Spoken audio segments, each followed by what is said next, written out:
Assalamualaikum warahmatullahi wabarakatuh. Saya Khadijah Makarim. Teman-teman sekalian, topik kita kali ini adalah fungsi mentor penulisan skripsi saat pandemi COVID-19. Baik teman-teman sekalian, pada episode kali ini saya ingin membantu teman-teman yang mengalami berbagai masalah di dalam penulisan skripsi. Nah, dari komen-komen yang masuk ke ke channel saya itu ada beberapa masalah yang ingin saya angkat. Pertama adalah yang saya pahami ya, bahwa mahasiswa itu pada umumnya saat ini karena tidak bisa tatap muka mengalami kesulitan berkomunikasi dengan dosen pembimbing. Apa masalahnya? Misalnya lambatnya pesan dari mahasiswa dibaca oleh dosen pembimbing. Lalu ada yang dibaca tetapi belum sempat direspon oleh dosen pembimbing. Kemudian ada juga mungkin karena pesannya terlalu singkat sehingga salah persepsi, mahasiswa mendapatkan respon yang mungkin tidak diharapkan oleh mahasiswa. Itu adalah masalah-masalah berkomunikasi selama bimbingan melalui online.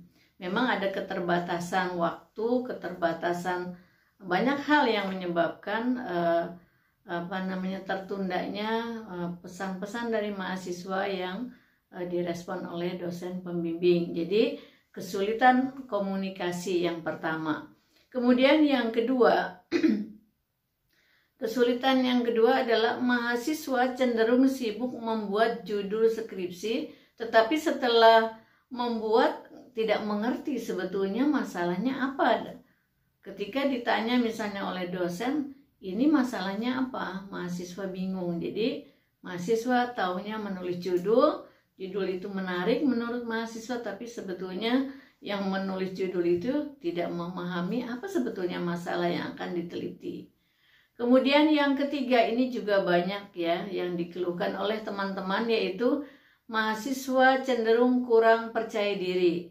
Nah, kurang percaya diri mengakibatkan mahasiswa itu takut pada dosen pembimbing. Bahkan kalau menurut saya ketakutannya sampai berlebihan. Misalnya kalau takut tatap muka misalnya karena nervous dan sebagainya kan masih wajar.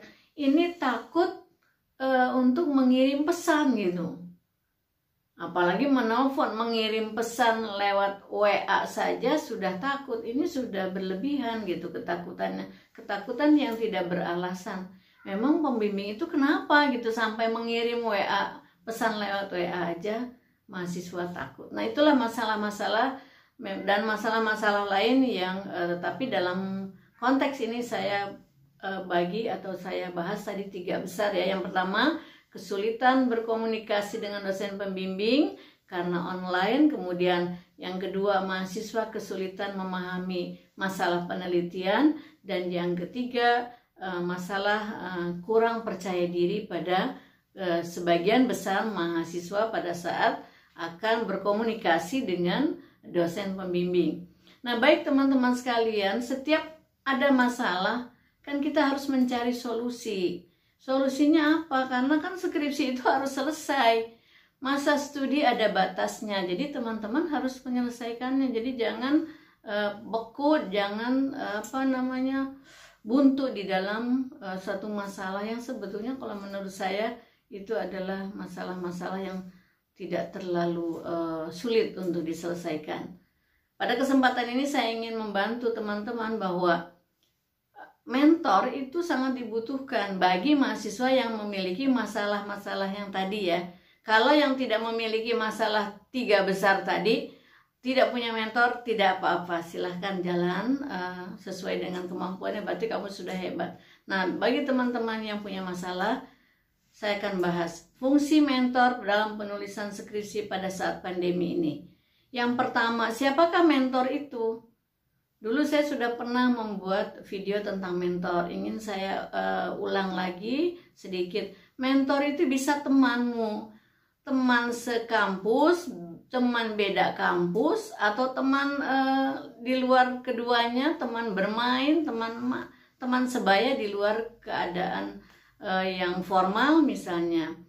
Siapa saja yang sama-sama memahami atau sama-sama sedang menulis skripsi tapi sudah lebih maju. Kalau kamu baru mau mengajukan judul, mungkin temanmu sudah di bab 3, temanmu sudah di bab 4, atau sudah sidang, kan sudah maju. Nah, itu bisa dijadikan mentor. Jangan ragu untuk menjadikan teman sebagai mentor. Buatlah grup bersama dengan teman-teman. Lalu yang kedua, kakak kelas, kakak tingkat, ya. Pastilah mereka sudah lebih maju dari kamu gitu. Nah, itu juga bisa dijadikan mentor gitu. Lalu kalau nggak punya, misalnya masa nggak punya? Carilah alasan, carilah teman yang bisa mempertautkan dengan kakak kelasmu yang mungkin sudah bisa jadi mentor.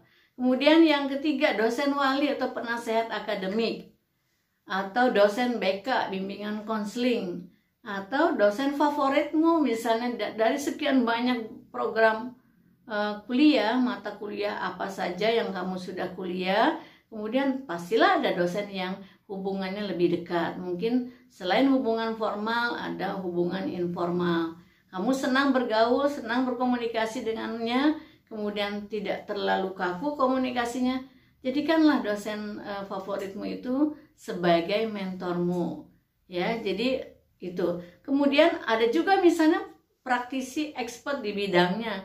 Kalau kamu meneliti tentang misalnya budidaya ikan, ya bisa jadi mentornya adalah petani ikan. Kemudian jangan salah ya, misalnya orang yang petani ikan, oh susah, saya punya langganan tukang ikan banyak sekali, grosir ikan, ya itu juga bisa dijadikan mentor untuk kontennya. Bisa juga petani buah, sayur dan lain-lain. Kalau teman-teman yang mengambil bidang studi pendidikan, bisa dijadikan mentor itu adalah guru bidang studi yang pernah kamu kenal, mungkin tetangga, mungkin saudara, mungkin siapa saja. Kemudian mungkin penelitiannya tentang bidang studi matematika.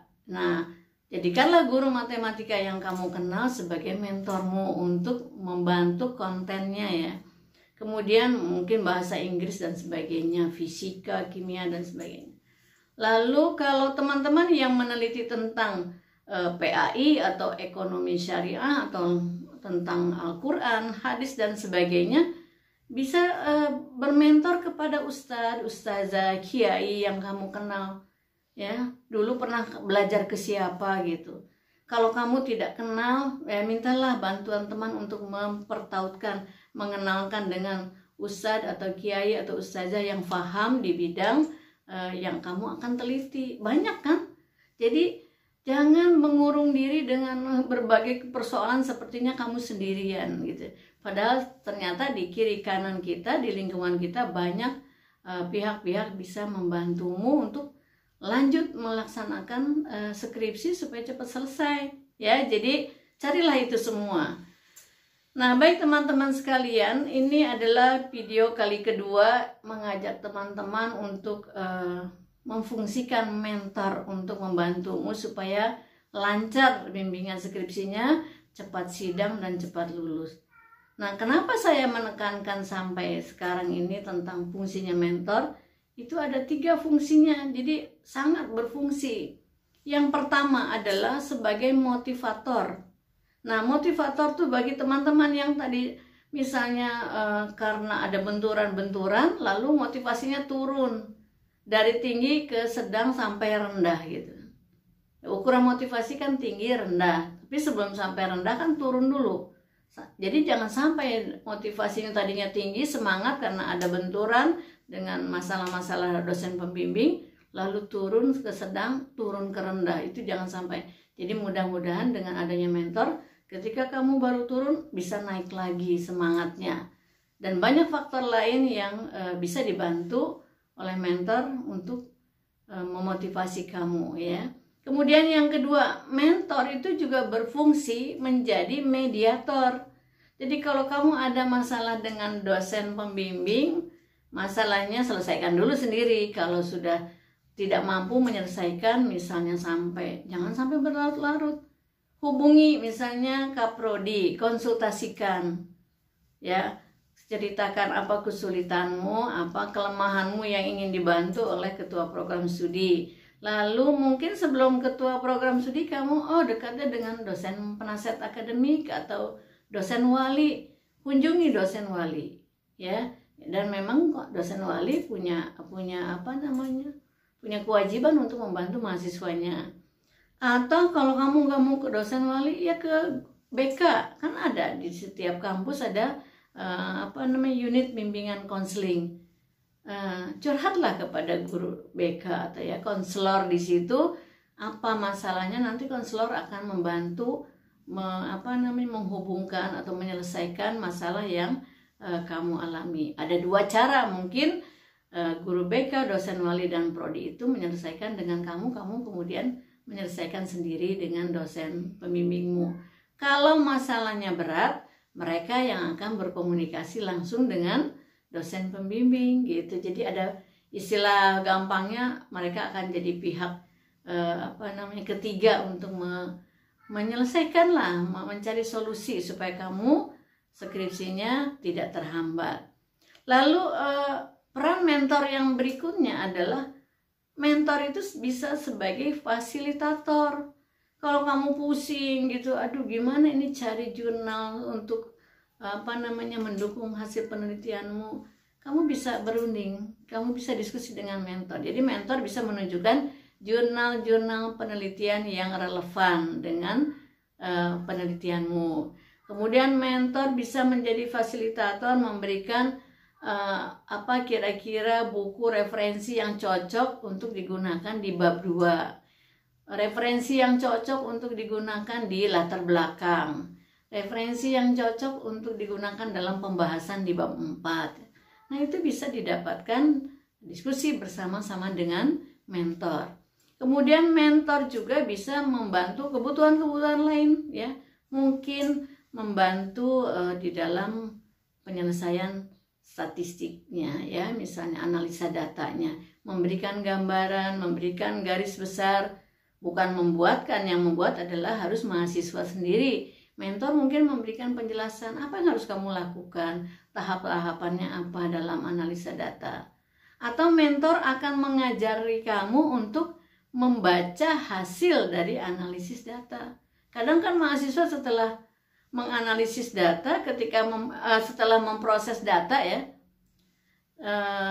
dari kuesioner kemudian dianalisa, kemudian keluar angka-angka, kamu bingung ini angka ini menunjukkan apa, kemudian dibahasnya bagaimana, mulainya dari mana gitu kan, tahapannya seperti apa. Itu juga mentor bisa memberikan solusi apa tahapan yang harus kamu kerjakan, ya. Jadi sekali lagi jangan segan-segan untuk mencari mentor supaya kamu tidak terjebak pada 3 masalah besar tadi, yaitu kesulitan berkomunikasi dengan pembimbing, sibuk mencari judul padahal tidak mengerti masalah penelitiannya, dan yang ketiga adalah kecenderungan rendahnya rasa percaya diri atau kurang percaya diri pada mahasiswa yang menyebabkan timbulnya rasa takut untuk berkomunikasi dengan dosen pembimbing. Ya, baik teman-teman sekalian, itulah yang bisa saya bantu buat teman-teman. Maju terus, selamat berjuang. Mudah-mudahan meskipun dalam kondisi pandemi ini, teman-teman bisa melaksanakan bimbingan skripsi dengan lancar. Mohon maaf bila ada kekurangan. Jangan lupa share ke teman-temanmu yang lain yang sedang menulis skripsi dan membutuhkan informasi ini. Subscribe, like, dan komen. Sampai ketemu di video selanjutnya. Assalamualaikum warahmatullahi wabarakatuh.